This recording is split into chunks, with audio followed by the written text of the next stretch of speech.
Hello everyone, welcome back to my YouTube channel once again. तो बच्चों लोग, आज हम देखेंगे अपने मैट्रिक्स चैप्टर का पार्ट 3। जिन लोगों ने इसके पार्ट 1 एंड पार्ट 2 नहीं देखे हैं, डिस्क्रिप्शन बॉक्स में इन दोनों वीडियोस का मैं लिंक डाल दूंगा। आप लोग प्लीज रिक्वेस्ट है कि जाके पहले वो दोनों वीडियोस देखिए, उसी के बाद आप ये आज का वीडियो देखिएगा, ठीक है।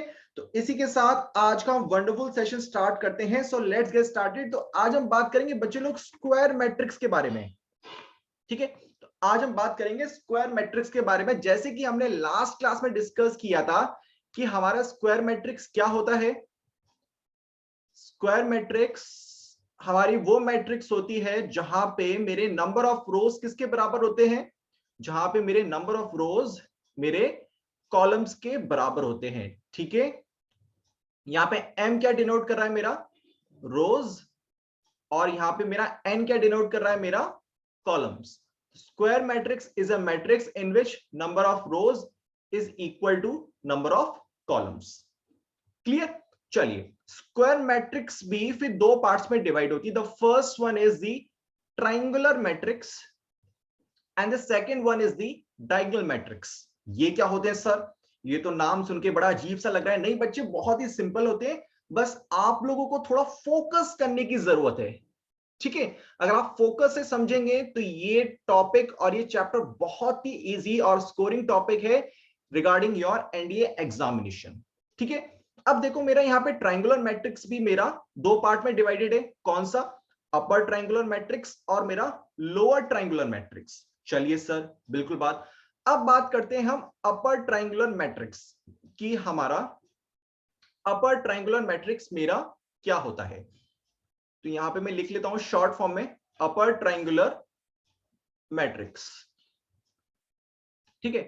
अपर ट्रायंगुलर मैट्रिक्स मेरा क्या होता है, वहां पे जो वो मैट्रिक्स जिसके मेरे elements a i j is equal to 0 for i greater than j. अरे सर, ये क्या कुछ अजीब सी भाषा है, अजीब सी लैंग्वेज है, ये तो हमें बिल्कुल समझ में नहीं आ रहा है। ये बच्चे लोग बहुत ही सिंपल है, अभी इसको एक एग्जांपल से समझाऊंगा। देखो, एआईजे मेरा क्या डिनोट करता है, मेरा एलिमेंट डिनोट करता है, यस और नो। जैसे कि मैंने आपको बताया था कि जो मैट्रिक्स के जो मेरे एलिमेंट्स होते हैं वो हमेशा स्मॉल अल्फाबेट से डिनोट होते हैं, यस और नो। चलो, तो एआईजे मेरा क्या बता रहा है, यहाँ पे मेरे एलिमेंट्स बता रहा है, ठीक है। और उसकी वैल्यू क्या है, 0। और ये जो साइन है, ये साइन ये डिनोट करता है मेरा फॉर, ठीक है। और ये क्या बोल रहा है, आई है वो क्या होना चाहिए, मेरा जे से बड़ा होना चाहिए, ठीक है। आई मेरा क्या डिनोट करता है, आप लोगों को पता होगा, मेरा बताता है रोज के बारे में, और जे क्या बताता है, मेरा कॉलम्स के बारे में, यस और नो।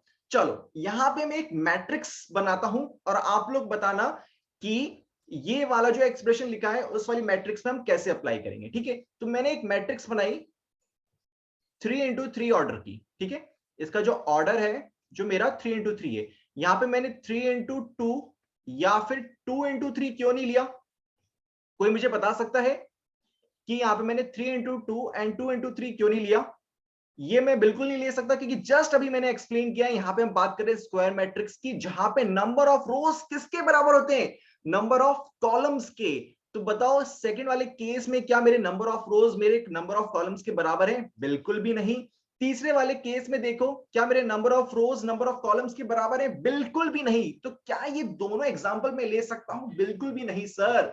इसका मतलब जो पहला वाला जो एग्जांपल लिया है वो बिल्कुल सही है, ठीक है सर। चलो, अब बनाता हूं मैं 3x3 की एक मैट्रिक्स, जिसके एलिमेंट को मैं लिखता हूं इस तरीके से, ठीक है। पहला एलिमेंट मैं कैसे लिखूंगा, A11, वेरी गुड। अभी मैं फर्स्ट रो के सारे एलिमेंट लिख देता हूं, ठीक है। फर्स्ट रो का सेकेंड एलिमेंट, फर्स्ट रो का मेरा तीसरा एलिमेंट, सेकेंड रो का मेरा फर्स्ट एलिमेंट, सेकेंड रो का मेरा सेकेंड एलिमेंट, सेकेंड रो का मेरा थर्ड एलिमेंट, थर्ड रो का मेरा फर्स्ट एलिमेंट, थर्ड रो का मेरा सेकेंड एलिमेंट, और थर्ड रो का मेरा थर्ड एलिमेंट। जिन लोगों को इन एलिमेंट्स को लिखने में प्रॉब्लम हो रही है, आप लोग प्लीज इसके स्टार्टिंग के दो वीडियोस देख लो। ये एलिमेंट्स लिखने का तरीका मैंने उन वीडियोस में बता रखा है, ठीक है। उसी के बाद आप पार्ट 3 देखिएगा, जो कि आज का पार्ट है, ठीक है। अब चलिए, अब ये तो आपने सर एक मैट्रिक्स लिख दी जिसका ऑर्डर है 3x3, वेरी गुड सर। अब इससे आप हमें क्या समझाना चाह रहे हैं? इससे मैं समझाना चाह रहा हूं कि जो एक्सप्रेशन मुझे दे रखा है, क्या दे रखा है? ए आई जे किसके बराबर होगा? 0 का, for all values of i greater than j. अब इस पूरी मैट्रिक्स में देखो, पूरी मैट्रिक्स में देखो, अब मुझे बताओ इनमें ऐसे कौन कौन से एलिमेंट है जहां पे आई की वैल्यू जे से बड़ी है? चलो मैं यहां पे लिख देता हूं सारे elements. A11, A12, A13, very good sir, A21, A22, A23, A31, A32 और A33। ठीक है, ये मैंने सारे एलिमेंट्स लिख दिए। अब आप लोग मुझे बताओ कि इन सारे एलिमेंट्स में से ऐसे कौन कौन से एलिमेंट है जहां आई की वैल्यू जे से बड़ी है? चलो पहला वाला केस है, क्या आई की वैल्यू जे से बड़ी है? बिल्कुल भी नहीं, यहाँ पे आई और जे की वैल्यू दोनों बराबर है, तो ये वाला केस इस एक्सप्रेशन को सेटिस्फाई नहीं कर रहा। दूसरा वाला देखो, क्या आई की वैल्यू जे से बड़ी है? बिल्कुल भी नहीं, या आई की वैल्यू जे से कम है, तो ये वाला भी हमारा गलत हो गया। ये वाला देखो मेरा A13, ये वाला भी एक्सप्रेशन आपको सेटिस्फाई नहीं कर रहा। अगला देखो A21, यहां पे आई की वैल्यू कितनी है? 2 और जे की वैल्यू 1। यस, ये वाला एक्सप्रेशन सेटिस्फाई कर रहा है, तो ये वाला हमारा एलिमेंट काम का है। बहुत बढ़िया सर। A22 नहीं कर रहा सेटिस्फाई, A23 नहीं कर रहा है, क्या A31 कर रहा है? यस, ये भी मेरे काम का एलिमेंट है। A32 कर रहा है, ये भी कर रहा है सर, और A33 ये बिल्कुल भी नहीं कर रहा। तो इसका मतलब क्या हुआ? मेरे काम के एलिमेंट कौन से? A21, A31 और A32। और इनकी जगह में क्या वैल्यू डाल दूंगा? देखो लिखा हुआ है कि वो एलिमेंट जहां पे आई की वैल्यू जे से बड़ी हो, वो सारे एलिमेंट मेरे क्या हो जाएंगे? 0। ये बात आप लोगों को समझ में आई? इसका मतलब A21 वाला एलिमेंट मेरा क्या हो जाएगा? 0।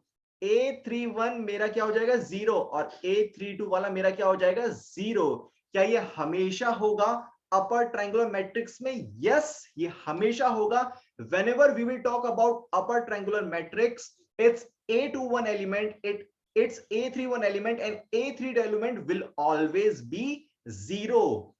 देखो यहां पे एक एग्जांपल भी दे रखा है मैंने। यहां पे देखो, एक आपको अपर ट्रायंगुलर मैट्रिक्स का एग्जांपल दे रखा है। यहाँ पे A21 एलिमेंट 0 है, A31 0 और A32 0 है, तो ये हमारा एग्जांपल हो गया अपर ट्रायंगुलर मैट्रिक्स का। ये बात सब बच्चों को समझ में आ रही है?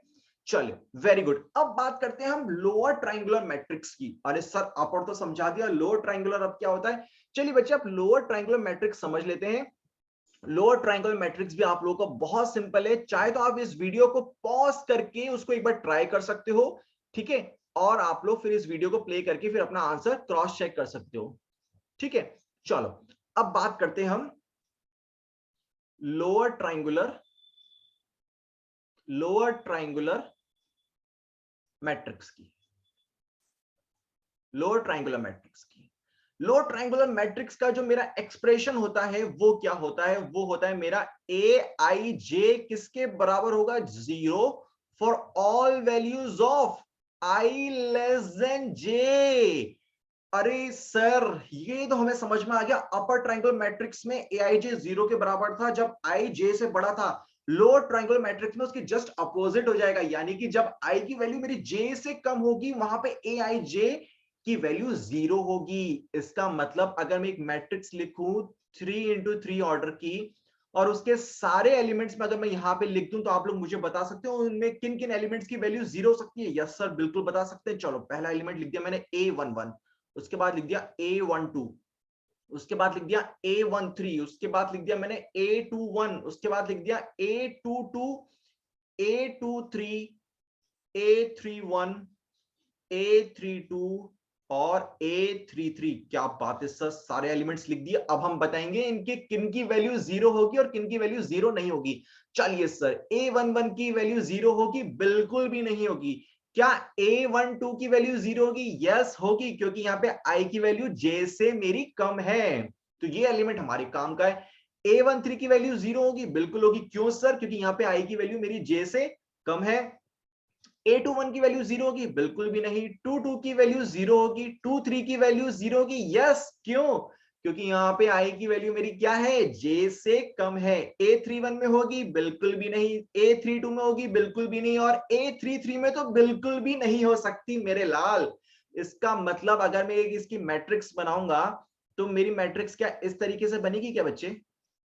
A11 A12 मेरा 0 हो जाएगा, 13 भी मेरा 0 हो जाएगा, उसके बाद आएगा मेरा A21, A22 और A23 भी मेरा 0 हो जाएगा, उसके बाद A31, A32, A33 लिख दिया। Very good sir. और ये मेरा एग्जांपल हो जाएगा लोअर ट्रायंगुलर मैट्रिक्स पे। यहाँ पे एक एग्जांपल देख लो बच्चे, यहाँ पे देखो A120, A130 और A230। तो ये मेरा एग्जांपल हो गया बेटा लोअर ट्रायंगुलर मैट्रिक्स में। ठीक है, तो आज के लिए इतना रखते हैं, शॉर्ट वीडियोस ही बनाएंगे, काफी लंबे 2-2 3-3 घंटे के वीडियोस नहीं बनाएंगे। तो आज हमने स्क्वायर मैट्रिक्स में ट्रायंगुलर मैट्रिक्स के बारे में सीखा, जिसमें हमने अपर ट्रायंगुलर मैट्रिक्स और लोअर ट्रायंगुलर मैट्रिक्स को डिटेल में जाना। आप लोगों के लिए एक होमवर्क है, आप लोगों को मुझे एक एक मैट्रिक्स कमेंट सेक्शन में बतानी है, जो कि एग्जांपल होगा एक अपर ट्रायंगुलर मैट्रिक्स का और लोअर ट्रायंगुलर मैट्रिक्स का। ठीक है, तो इसी के साथ इस वंडरफुल ब्यूटीफुल सेशन को एंड करते हैं। See you till the next video. Thank you, God bless you.